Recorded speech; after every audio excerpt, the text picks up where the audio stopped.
Like so many other middle-class youngsters, Kirsty Jones had been tempted into taking a gap year abroad after completing her university studies before the responsibilities of adult life began to bite.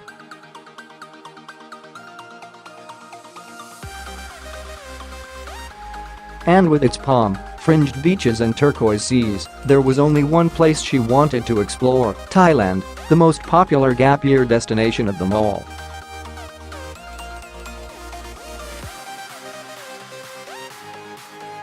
Just like a third of the 250,000 British youngsters who embrace such a foreign hiatus every year, Kirsty set off alone, confident and excited about the experiences that awaited her.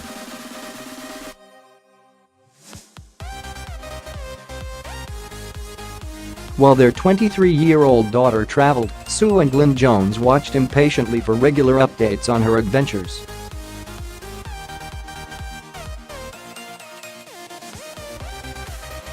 Beginning in Thailand, she was to then move on to Australia, New Zealand and South America.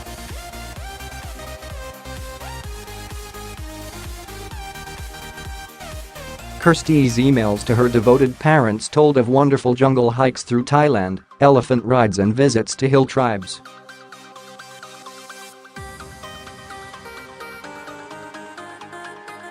But 3 months into her trip in 2000, the couple were on holiday in Spain when they received terrible news.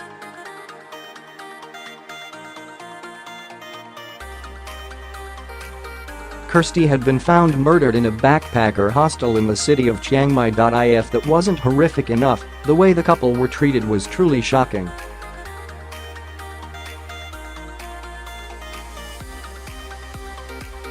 My brother-in-law contacted the Foreign Office to find out what had happened. They wouldn't even confirm her name, even though she was being named in the news.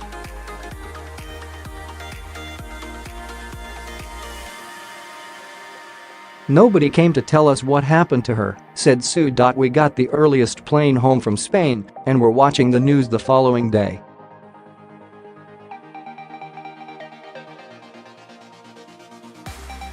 That was how we heard she had been raped. I still don't know why nobody from the Foreign Office contacted us.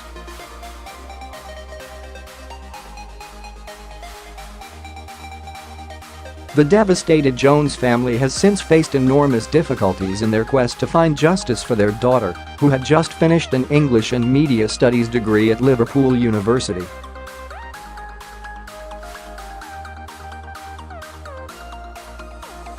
Sue, 61, a farmer from Britons, Powys, even traveled to Thailand on the 12th anniversary of her murder to offer a £10,000 reward for fresh information, to no avail.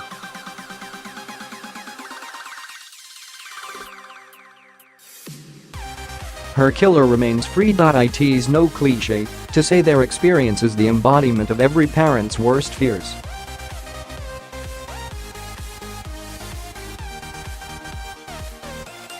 But what's worse is that they are by no means alone. In their search for answers, the couple, who also have a son, Gareth, 39, have learned of many other deaths of young British travellers in Thailand which have gone unexplained.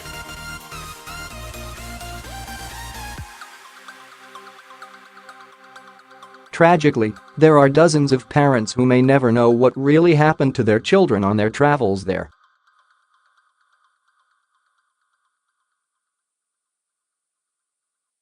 Earlier this year, the parents of Christina Ansley, a 23-year-old Leeds University history graduate who died on a gap year in Thailand 3 years ago, said they fear they will never know what happened to their daughter.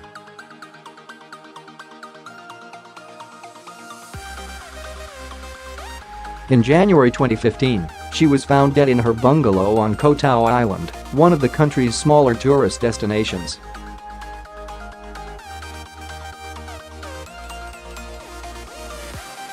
Margaret and Boyne Ansley, from Orpington, London, believe her death is suspicious, despite what the local authorities say.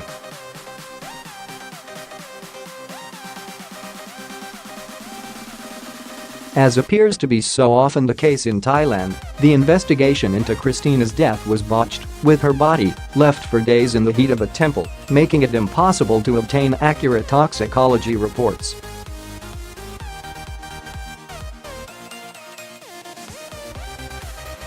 Apparently Christina had been taking antibiotics for a chest infection. Thai authorities say these didn't mix well with alcohol and blamed them for her death.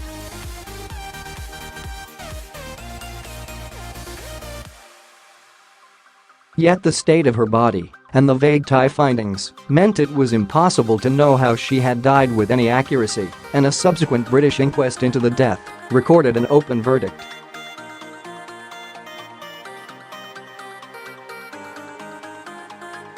Other suspicious deaths of Britons in Thailand include Luke Miller, 26, who was found dead at the bottom of a pool on Koh Tao in 2016, Nick Pearson, 25, whose body was found in the sea after he disappeared on a night out on Koh Tao in 2014, Liam Whitaker, 24, was found hanged in a Thai police cell in 2013, and Andrew Apperley, 38, disappeared from a party on Koh Phangan last year.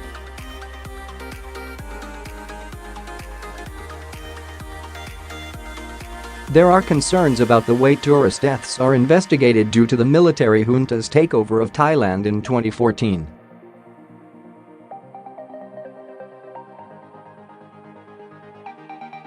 This saw civil rights curtailed and the police and judiciary abuse their power. Many parents have now joined forces with other families whose children have died while backpacking around Thailand.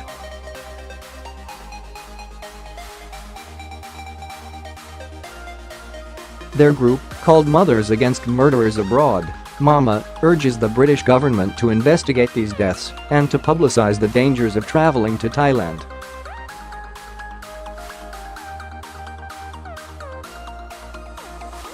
And it seems there is much to publicize. According to figures issued by the Foreign Office, between 2014 and 2016, 1,151 British nationals died in Thailand.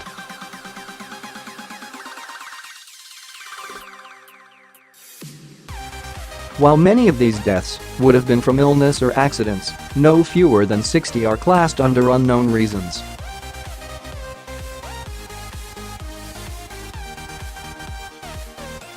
Separately, perhaps, some could be explained away as tragic misadventures. Yet taken together they indicate a pattern of criminal behavior, botched detective work, and, worst of all, police cover-ups.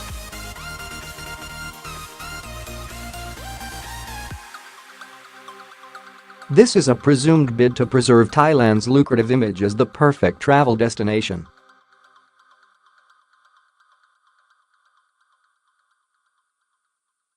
It's notable that Thailand is heavily reliant on tourism, which accounts for 10% of its GDP.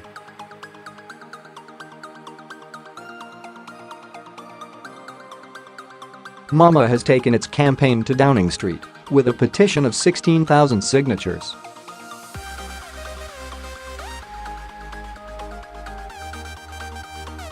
One of the most high-profile signatories is Laura Witheridge, sister of Hannah, 23, a student from Norfolk who was brutally raped and then murdered with engineering graduate David Miller, 24, on the island of Koh Tao in September 2014.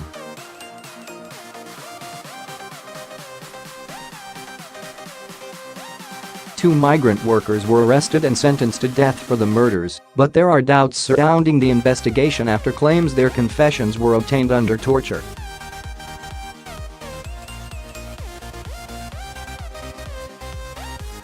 An appeal against their sentence is ongoing. Meanwhile, Hannah's family exists in a purgatory of pain.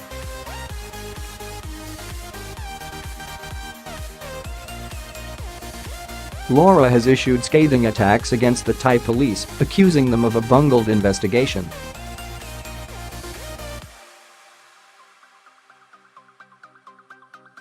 On Facebook, she insisted authorities are covering other tourist killings on Koh Tao.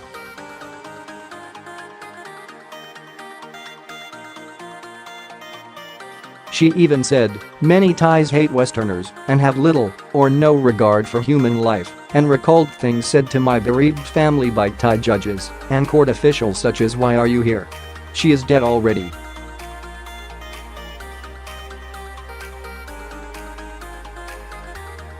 Just go home and make another one. Why are you making such a fuss? She will be back in 30 days as something else.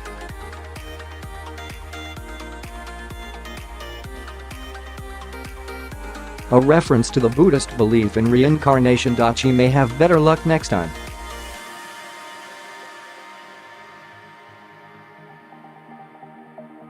Sue Jones, too, was appalled by how Kirsty's death was treated. Thai police were quick to try to wrap up the crime, arresting the British owner of the £7 a night airy guest house where Kirsty was staying.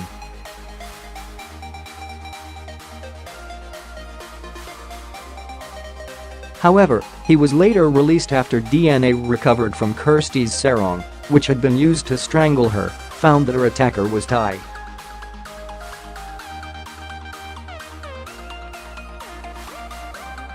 But with a limited national DNA database, no match was found, and as police had allowed a local TV crew into the guest house, the crime scene was compromised.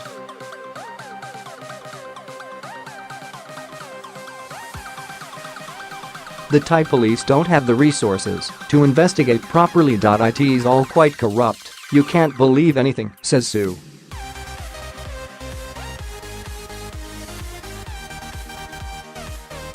I've no faith in the authorities there that they'll ever find who killed her. She says one problem is that the Foreign Office puts diplomacy with Thailand ahead of the grieving family's need to find answers.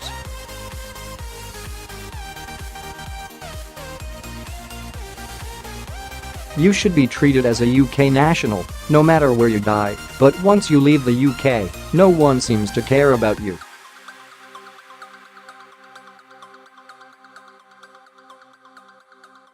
In 3 years, Thai police will close the case, obeying their time limit of 20 years.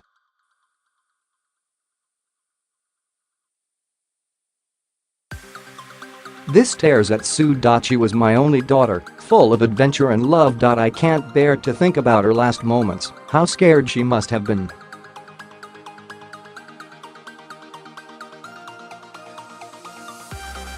I see life in 2 parts now. A line was drawn between when we had Kirsty and when we didn't.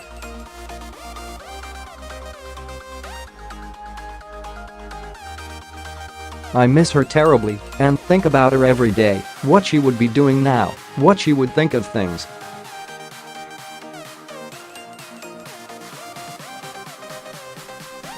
Life will never be the same, you just learn to cope with the pain, to carry the grief.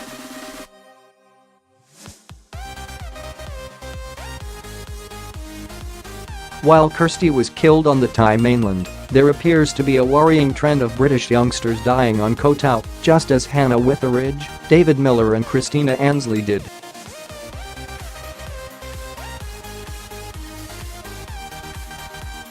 Koh Tao was once a tropical paradise, but there are growing reports of it being run by a local mafia who pick off tourists at will and who are protected by the police.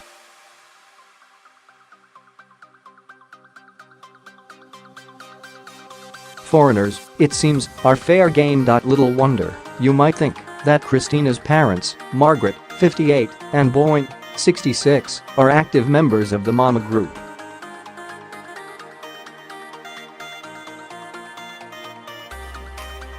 At first they accepted the official findings, but are now suspect foul play may have been a factor in her death.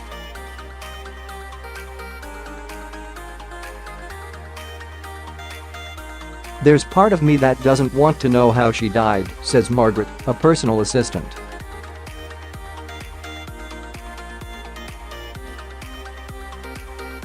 I find it too painful to think about whether someone could have hurt my child. There is a common theme here about corruption and suspicious deaths.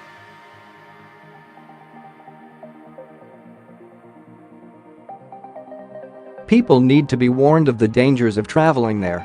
The family of Christina, a political activist, viewed Twitter updates about her travels.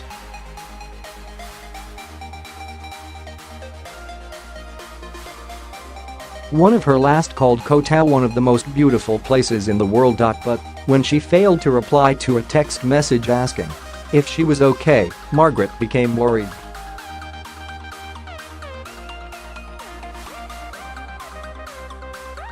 The next day 2 policemen arrived at her home. I just screamed as soon as I saw them through the window.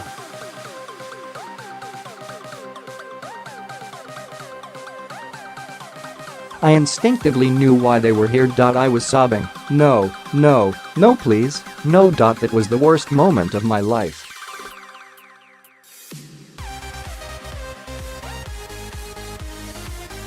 The best was when my Christina was born. She was a fiercely intelligent person, a free spirit.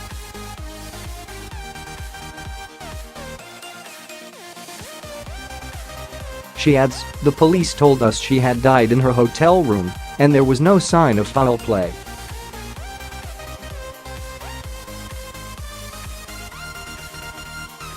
I believed them at the time. But nothing makes sense anymore. It's only as time has gone on and by meeting other parents that we hear of so many coincidences, and that has made us doubt there was nothing suspicious.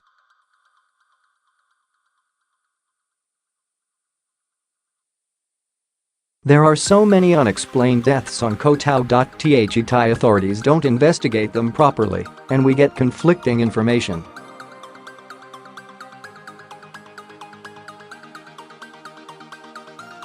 With such a climate, you may wonder how the Foreign Office can continue to say Thailand is a safe place to visit.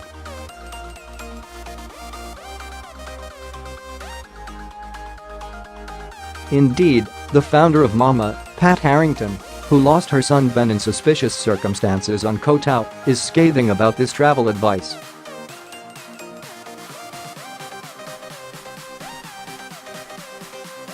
The government needs to look into these suspicious deaths and issue proper travel warnings, she says.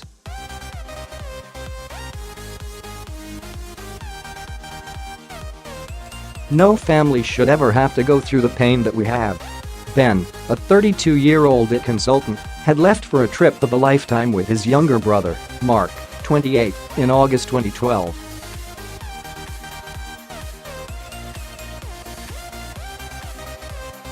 Just days later, he was found dead in a ditch after being killed on his motorbike.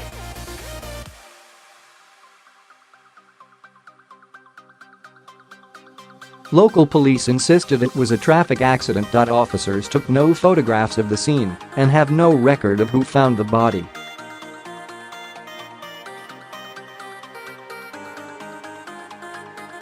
Yet Ben's watch and wallet were missing, which fueled single-parent Pat's fear that her son was mugged.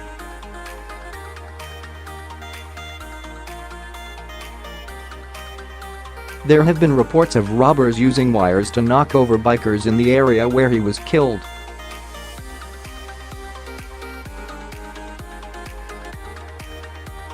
Thai authorities then pressured the family into cremating Ben immediately, which they thankfully refused.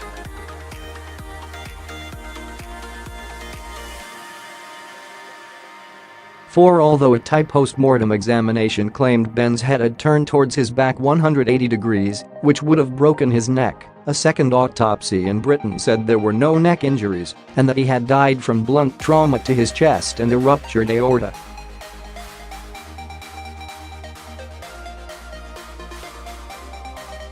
Tellingly at his inquest, senior coroner for West Sussex, Penelope Schofield, said she was unable to record a verdict of accidental death as, she said, "I don't feel I have sufficient evidence to be satisfied it definitely was an accident."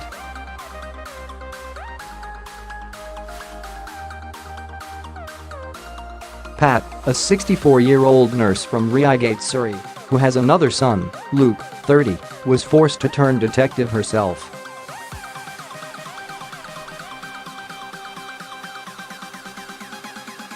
"I spoke to people who have lived on the island, who told me about police corruption and mafia control.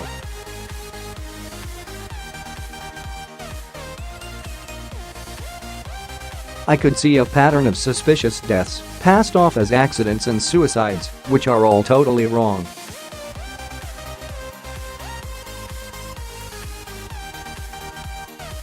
I now believe my son was murdered. It may have been the result of a mugging that went wrong, but it was murder."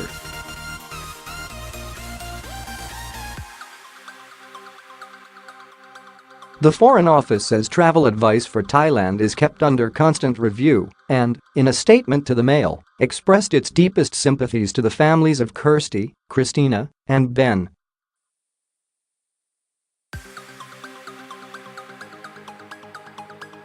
As for its perceived hands-off approach when dealing with the Thai justice system, its statement says, "We have made a number of representations to the Thai authorities but cannot interfere in another country's police investigation, just as we would not allow another country to interfere in ours."